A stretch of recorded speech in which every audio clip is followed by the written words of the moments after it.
အားလုံးပဲမင်္ဂလာပါဒီသင်ခန်းစာမှာ Eclipse IDE ကို download ဆွဲတဲ့ပုံစံကျွန်တော်ပြပေးမယ်အဲ့တော့ Eclipse IDE ကို download ဆွဲဖို့အတွက်ပထမဆုံးကျွန်တော် Google Chrome ဖြစ်ဖြစ်မိတ်ဆွေတို့အသုံးပြုတဲ့ browser ပေါ့နော်ကိုအသုံးပြုတဲ့ browser ဘာဖြစ်မလို့ Mozilla Firefox ဖြစ်လဲ Mozilla Firefox ကိုဖွင့်လို့ရတယ်ကျွန်တော်တို့ Chrome အသုံးပြုတဲ့အတွက် Chrome ဖွင့်လိုက်မယ်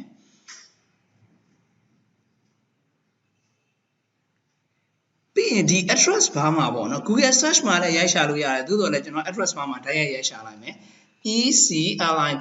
eclipse.org ဆိုပြီးရိုက်ရှာပြီးတော့ enter ခေါက်လိုက်မယ်အဲ့ဒါဆို Eclipse website ကိုတစ်ခါတည်းပဲခေါ်သွားပေးနိုင်မယ်Eclipse website ရောက်ပြီဆိုရင်ကျွန်တော်တို့က Eclipse website ပွင့်လာပြီဆိုရင်ကျွန်တော်ဒီမှာ download ရှိရဒီ download က download ကိုတစ်ချက်နှိပ်မယ်ဟုတ်ပြီ download လုပ်တဲ့အခါကျရင်ဒီမှာကြည့်လိုက်တစ်ခါတည်း download မလုပ်သေးဘဲနဲ့ကျွန်တော်download လုပ်လို့ရတဲ့ package အမျိုးအစားပေါ့နော်ကိုယ့်ရဲ့ Windows operating system ကိုရွေးလို့ရတယ်Windows မှာတော့32 bit လား64 bit operating system လားရွေးလို့ရသေးတယ်လေနော်အဲ့ဒါကြောင့်ကျွန်တော်ဒီနေရာမှာ download မလုပ်ပါဘူးကျွန်တော်အောက်က download packages ဆိုတဲ့ link လေးကိုတစ်ချက်နှိပ်လိုက်မယ်ဒီအောက်မှာကျွန်တော်ပြထားဒီ download packages ဆိုတဲ့ link လေးနော်ဒီ link လေးကိုကျွန်တော်တစ်ချက်နှိပ်လိုက်မယ်ရပြီဆိုတာနဲ့ဒီမှာ Eclipse ကနော်သူ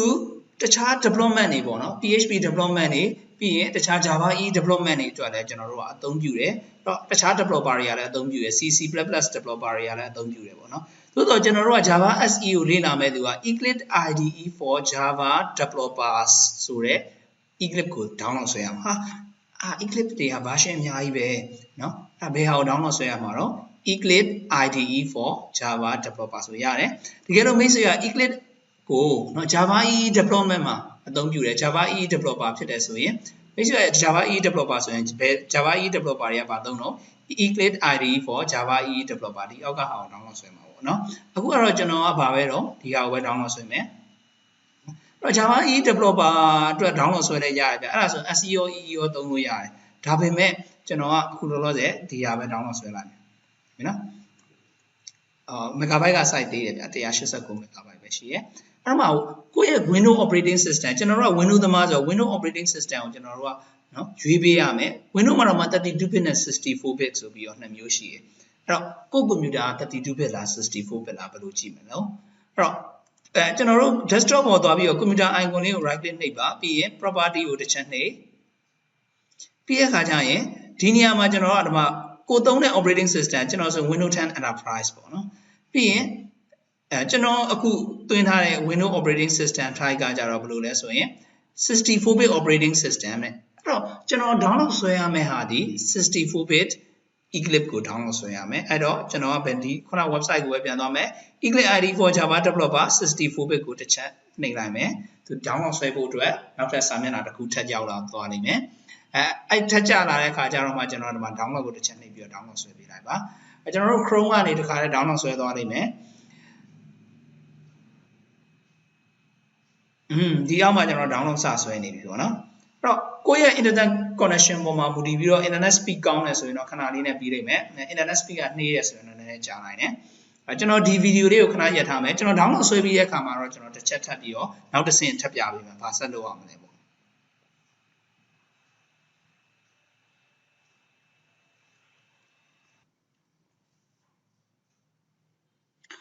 Okay download ဆွဲပြီးသွားပြီဆိုရင်ကျွန်တော်ဒီနေရာကိုတစ်ချက်နှိပ်ပြီးတော့ show in folder ကိုတစ်ချက်နှိပ်လိုက်မယ်အဲ့ဒါဆိုရင်ကျွန်တော်တို့ download ဆွဲတဲ့เนาะ download ဆွဲတဲ့ C တဲ့က user တဲ့ C သူတဲ့ download ဆိုတဲ့ folder ထဲမှာကျွန်တော်ခုန download ဆွဲထားတဲ့ Eclipse ရောက်နေလိမ့်မယ် Eclipse က zip file အနေနဲ့လာမှာပါအဲ့ zip file ကိုကျွန်တော်တို့ဖြည့်ဖို့အတွက် zip ကိုကျွန်တော်တို့ကเนาะ extract လုပ်မဲ့ software တစ်ခုလိုလိမ့်မယ်ပုံမှန်ကတော့ကျွန်တော် Windows မှာလည်းကျွန်တော်တို့ကဖြည့်လို့ရတယ်ဒီမှာ extract on နဲ့ဖြည့်လိုက်လို့ရတယ်အဲ့ဒီကနေမဖြည့်ချင်ဘူးဆိုလဲကျွန်တော်ဘယ်ကနေဖြည့်လဲကျွန်တော်အခုက 7zip ဆိုတဲ့ application ရှိရယ် 7zip ဆိုတဲ့ application ကကျွန်တော် zip file တွေကိုချုပ်လို့ရတယ်ဖြည့်လို့ရတယ်เนาะ application အဲ့တော့ကျွန်တော် 7zip application နဲ့ဖြည့်လိုက်မယ် 7zip basically တကယ်လို့ 7zip ကိုကိုယ့်ကွန်ပျူတာထဲမှာမရှိရင်တအားကြီးမခက်ပါဘူး 7zip ကို download လုပ်ပြီး install လုပ်လိုက်ပါเนาะဒါ free ပေးပါတယ် 7zip เนาะ 7zip ဆိုပြီးတော့ download သွားလို့လိုက် 7zip.org မှာเนาะအမှသူကလည်း32 bit နဲ့64 bit ရှိရယ် အဲ့မှာ32 bit ကိုကွန်ပျူတာဆို32 bit ဆိုရင်32 bit ကို download ဆွဲ64 bit ဆို64 bit ကို download ဆွဲပြီးရင် install လုပ်လိုက်နှစ်ချက် RAM install လုပ်လိုက်သူ့ကို install လုပ်ထားပြီးပြီဆိုတော့မှကျွန်တော်တို့ခုနကတော့ဒီကောင်ကို right click နှိပ်လိုက်ရင်7 zip ဆိုပြီးပေါ်လာလိမ့်မယ်7 zip ပေါ်လာတော့မှကျွန်တော်တို့က extract here နဲ့ဖြည့်လိုက်ဟုတ်ပြီနော်ကျွန်တော်ကအခုက install လုပ်ထားပြီးသားဆိုတော့7 zip ကို install လုပ်ထားပြီးသားဆိုတော့7 zip နဲ့တန်းဖြည့်လိုက်လို့ရတယ်ဒီကတော့ make sure တော့ WinRAR ဆိုတဲ့ software လည်းရှိရဗျနော် WinRAR software ကလည်းဒီလိုမျိုးကျွန်တော်တို့ zip file တွေကိုဖြည့်ထုတ်လို့ရတဲ့ software ပဲ WinRAR နဲ့ဖြည့်ထုတ်လည်းရတယ်နော်ဒါတော့စိတ်ကြိုက်ကိုစိတ်ကြိုက် software ကိုသုံးပါ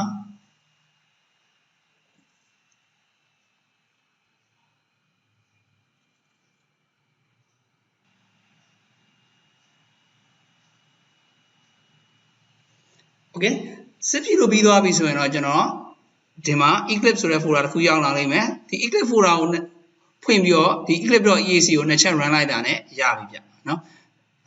Eclipse ကစသုံးလို့ရပြီဒါပေမဲ့ကျွန်တော်ကအခုအမြဲတမ်းကြီးပဲကျွန်တော်ကတော့ Eclipse folder ကဘယ်ထဲမှာရောက်နေရလဲဆိုရင် download ထဲမှာရောက်နေရဆိုတော့ဝင်ရတာခက်တယ်ဆိုရင်ကျွန်တော်ကအခုဘယ်ကိုရွှေ့မလဲဆိုရင်ဒီကောင်ကို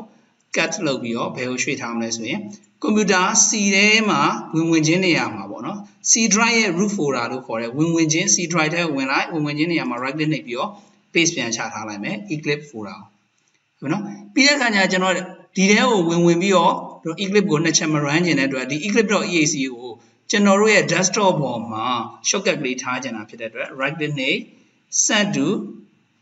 desktop ဆိုပြီးတော့ desktop မှာ shortcut အနေနဲ့ send လုပ်လိုက်မယ်ဒါဆိုရင်တော့ကျွန်တော်တို့ဒီဘက်မှာသွားကြည့်လိုက်ပါ Eclipse shortcut ကလေးပေါ်လာလိမ့်မယ်နာမည်ကျွန်တော်ပြန်ပြောင်းလိုက်မယ် ECLIPSE Eclipse လို့ပဲကျွန်တော်ပြောင်းထားလိုက်မယ်โอเคရပြီအဲ့ဒါဆိုရင်တော့ကျွန်တော်တို့ကတကယ်လို့ Eclipse ကိုဖွင့်ကျင်နေဆိုရင်ကျွန်တော်အမြဲတမ်းသွားပြီးတော့ဒီ C ထဲက Eclipse ထဲကိုဝင် Eclipse ထဲဝင်ပြီး eclipse.exe ကိုနှစ်ချက် run ပြီးတော့ဖွင့်စရာမလိုဘူးဘယ်ကနေတခါတန်း run လို့ရလဲဆိုရင်ဒီ Eclipse ကနေတန်း run လို့ရတယ်တစ်ချက် run ကြည့်မယ်ကျွန်တော်အခု download ဆိုတဲ့ Eclipse ကနောက်ဆုံး version ပေါ့နော်ကျွန်တော်အခုလက်တော့သင်နေတဲ့အချိန်မှာနောက်ဆုံး version ကိုပြောတာပါ